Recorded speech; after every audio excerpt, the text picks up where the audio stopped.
The questions that I ask is, what makes somebody an entrepreneur? Why does somebody go out and start a company? Why did I go out and start a company? And I thought a lot about this, and I wasn't quite sure why. And I thought back about some of my early jobs where I sold china door to door, artwork. Yeah, I went to college. Yeah, then I had that job at EDS.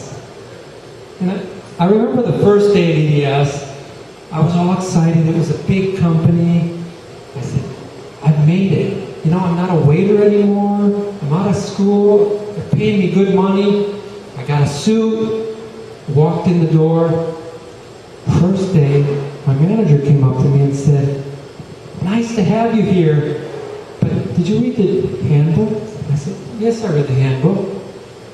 Well, the handbook says you have to wear this, that.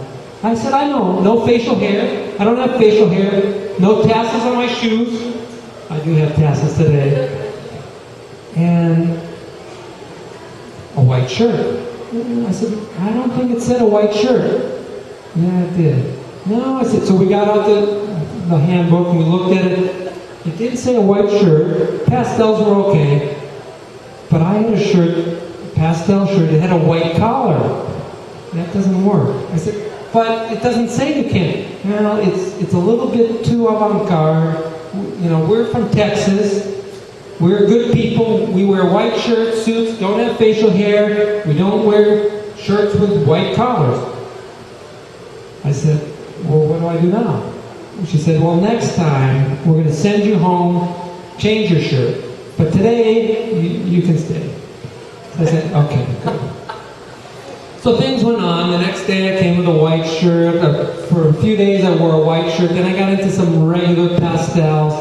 Eventually, things got a little bit structured and uninteresting, and I came again with a shirt. This time, it was a blue shirt, pastel blue. The first one was a pink one with a white collar.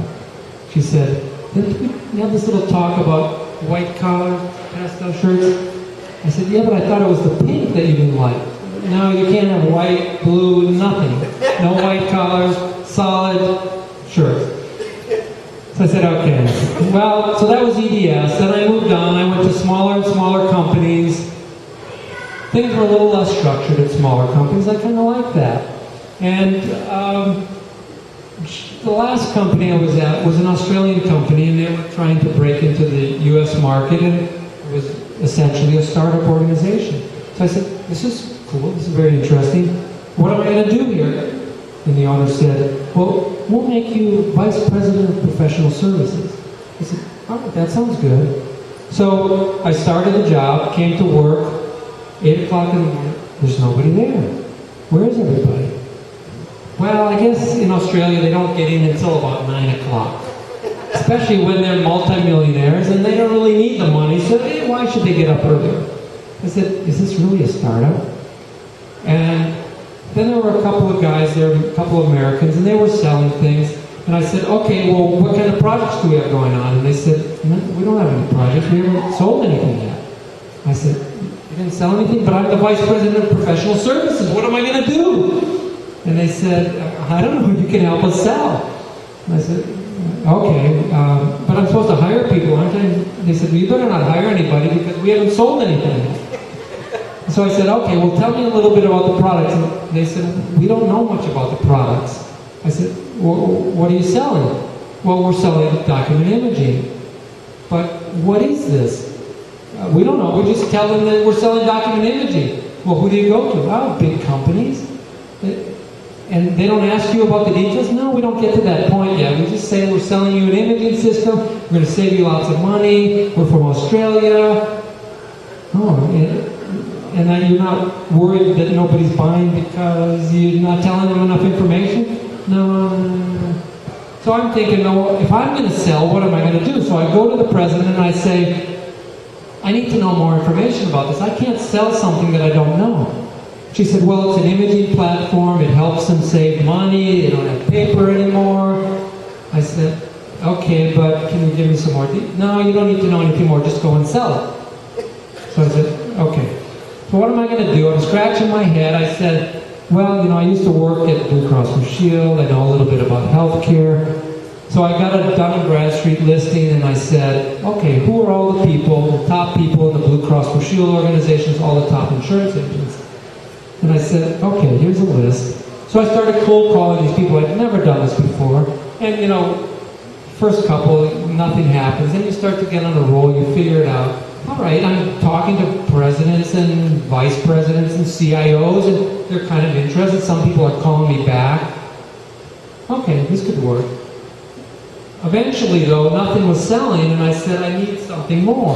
So I said, well, what am I going to do? I go to the president. Well, she couldn't be there today because, she had something else going on. She didn't care. So I said, I don't understand this company. It's supposed to be a startup company, but nothing's happening. So the internet was new. This was 1996. And I said, well, there's a lot of information on the internet. I'm going to go on the internet. So I went to these American guys and I said, how do we get on the internet? They said, we don't have an internet connection. No internet connection? Why not? I don't know. Pat doesn't like it. So I said, well, we can do dial-up. I have a modem in my laptop. In fact, I went out and bought a 14.4 upgrade so it would be faster. But then I said, well, where am I going to plug it in? Because I have to be on the phone and on the laptop at the same time. So I went into Pat's office. I plugged it into the wall and had a really long cable connected into my office. So there I am. I'm on the phone. I'm finding information. I'm calling these leads. And all of a sudden, there's Pat in the doorway, and she looks at me and she says, what are you doing? I said, I'm calling customers, I got leads, but what's this? And she holds up this cord. And I said, well, that's the internet connection. She said, but what are you doing on the internet? I said, well, I'm getting leads, a lot of things. She said, the internet, that's just pornography. You're just looking at dirty pictures. I said, no, we're not. We're calling leads, we get a lot of information, I'll show you. No, I'm not going to look at that. She said, you're going to take this out of here. So I followed the cable back into her office, I unplugged it, and wrapped it up, and I said, there's got to be a better way.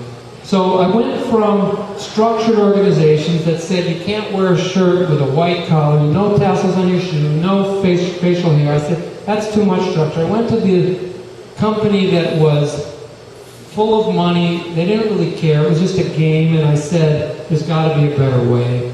For me, that was the impetus for going out and starting my own company. I think a lot of times entrepreneurs are people that can't deal with too much structure. They need to be able to improvise a little. They need to be able to figure things out as they go. And with that creativity, a lot of success comes. Corporate America doesn't always provide that. Often it doesn't. So, the moral for my story is, if you're creative and you need to improvise, that's maybe the time to go out and start your own company. All right, who's left out there? Drew. We got Drew going to tell us a little story about Mayflower beer.